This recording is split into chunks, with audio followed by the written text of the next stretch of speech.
ಮಂಜುನಾಥ, ಬೆಂಗಳೂರು ಮಹಾನಗರ ಮಾಜಿ ನಗರ ಪಾಲಿಕೆ ಸದಸ್ಯ, ಬೆಂಗಳೂರು ಕೇಂದ್ರ ಜಿಲ್ಲೆ ಉಪಾಧ್ಯಕ್ಷ.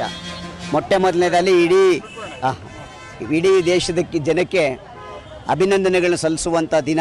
ಸನ್ಮಾನ್ಯ ನರೇಂದ್ರ ಮೋದಿಯವರು ಬೆಂಗಳೂರು ಮಹಾನಗರಕ್ಕೆ ಬಂದು ಇವತ್ತು HAL ವಿಮಾನ ನಿಲ್ದಾಣದಲ್ಲಿ ಪಂಚರಾಜ್ಯಗಳ ಚುನಾವಣೆಯ ಫಲಿತಾಂಶವನ್ನು ನಮ್ಮೆಲ್ಲರ ಜೊತೆಯಲ್ಲಿ ಹಂಚಿಕೊಂಡಿದ್ದಾರೆ. ವಿಶೇಷವಾಗಿ ಯಾವ ಪಶ್ಚಿಮ ಬಂಗಾಳದಲ್ಲಿ ಹಿಂದೂಗಳ ಮೇಲೆ ನರಮೇಧ ಆಗ್ತಾಯಿತ್ತು, ಅತ್ಯಾಚಾರಗಳಾಗ್ತಾಯಿತ್ತು, ದಬ್ಬಾಳಿಕೆ ದೌರ್ಜನ್ಯಗಳಾಗ್ತಾಯಿತ್ತು, ಅಂಥ ಒಂದು ಸರ್ಕಾರವನ್ನು ಒಗೆಯೋ ದೃಷ್ಟಿಯಿಂದ, ಅಂದರೆ ದೇಶಕ್ಕೆ ಸ್ವಾತಂತ್ರ್ಯ ಬಂದು 47ರಲ್ಲಿ ಸ್ವಾತಂತ್ರ್ಯ ಬಂದರೂ ಸಹ 55 ವರ್ಷಗಳ ಕಾಲ ಸುದೀರ್ಘವಾಗಿ ಬೇರೆ ಬೇರೆ ಪಕ್ಷಗಳು 71ರಿಂದ 34ರವರೆಗೂ ಕಾಂಗ್ರೆಸ್ ನೇತೃತ್ವ ಇತ್ತು. ಅದಾದ ನಂತರ ಪಶ್ಚಿಮ ಬಂಗಾಳದಲ್ಲಿ ಕಮ್ಯುನಿಸ್ಟು ಮತ್ತು ತೃಣಮೂಲ ಕಾಂಗ್ರೆಸ್ಸಿನ ನೇತೃತ್ವದ ಸರ್ಕಾರ ಅಲ್ಲಿದ್ದಂಥ ಹಿಂದೂಗಳ ಮೇಲೆ ಮಾಡಿದಂತಹ ದಬ್ಬಾಳಿಕೆ, ದೌರ್ಜನ್ಯ, ಆಕ್ರಮ, ಅತ್ಯಾಚಾರ ಇವೆಲ್ಲವನ್ನು ತುಷ್ಟೀಕರಣದ ರಾಜಕಾರಣವಾಗಿ ದೇಶದಲ್ಲಿ ನೋಡ್ತಿದ್ದಂಥ ಜನರಿಗೆ ಇವತ್ತು ಒಂದು ಭರವಸೆಯನ್ನು ಮೂಡಿಸುವಂಥ ಕೆಲಸವನ್ನು ಮಾಡಿದ್ದಾರೆ.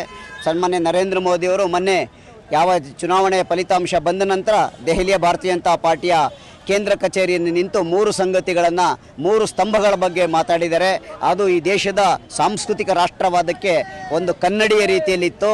ಅದು ಅಂತೇಳಿದ್ರೆ ಹಂಗ, ಭಂಗ, ಕಳಿಂಗ ಈ 3 ನಮ್ಮ ದೇಶದ ಸಂಸ್ಕೃತಿ, ವ್ಯಾಪಾರ ಮತ್ತು ಧರ್ಮದ ಆಧಾರದ ಮೇಲೆ ಈ ದೇಶವನ್ನು ಕಟ್ಟಬೇಕು ಅಂತೇಳಿ ಗಂಗೋತ್ರಿಯಿಂದ ಹಿಡಿದು ಗಂಗಾಸಾಗರದವರೆಗೂ ನೆಲೆಸಿರುವಂಥ ಈ ಏನು ಸರಹದ್ದಿತ್ತು, ಆ ಸರಹದ್ದಿಗೆ ಇವತ್ತು ಭಾರತೀಯ ಜನತಾ ಪಾರ್ಟಿ ತನ್ನ ಪೂರ್ತಿ ಶಾಸನವನ್ನು ಕೊಡುವ ನಿಟ್ಟಿನಲ್ಲಿ ಮತ್ತೊಮ್ಮೆ ಹಿಂದೂಗಳಿಗೆ ಆತ್ಮಸ್ಥೈರ್ಯವನ್ನು ತುಂಬುವಂಥ ನಿಟ್ಟಿನಲ್ಲಿ ಇವತ್ತು ಸರ್ಕಾರ ರಚನೆಯಾಗಿದೆ.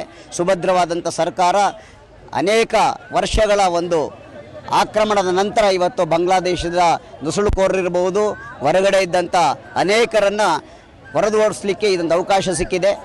ಅದೇ ವಿಚಾರವನ್ನು ಬೆಂಗಳೂರಿನಲ್ಲಿ ಬಂದು ಬಾಂಗ್ಲಾದೇಶಿಗಳೇನು ವಲಸೆ ಬಂದಿದ್ದಾರೆ ಅವ್ರನ್ನ ಬೆಂಗಳೂರಿನಿಂದ ಆಚೆ ಹಾಕುವಂಥ ಕೆಲಸ ನಮ್ಮೆಲ್ಲ ಭಾರತೀಯ ಜನತಾ ಪಾರ್ಟಿಯ ಕಾರ್ಯಕರ್ತರು ಮಾಡಬೇಕು ಅಂತ ಹೇಳಿ ವಿನಂತಿ ಮಾಡ್ತಾ ಇದೆ.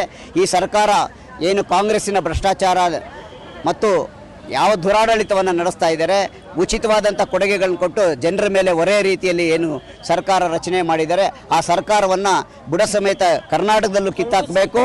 ಮುಂದಿನ ಬರುವಂಥ ಗ್ರೇಟರ್ ಬೆಂಗಳೂರು ಅಥಾರಿಟಿಯ ಚುನಾವಣೆಯಲ್ಲಿ ಭಾರತೀಯ ಜನತಾ ಪಾರ್ಟಿ 5 ಮಹಾನಗರ ಪಾಲಿಕೆಯಲ್ಲಿ ಜಯವನ್ನು ಸಾಧಿಸಬೇಕು ಅಂತೇಳಿ ನಮ್ಮೆಲ್ಲರ ಹಿರಿಯರ ಅಪೇಕ್ಷೆ.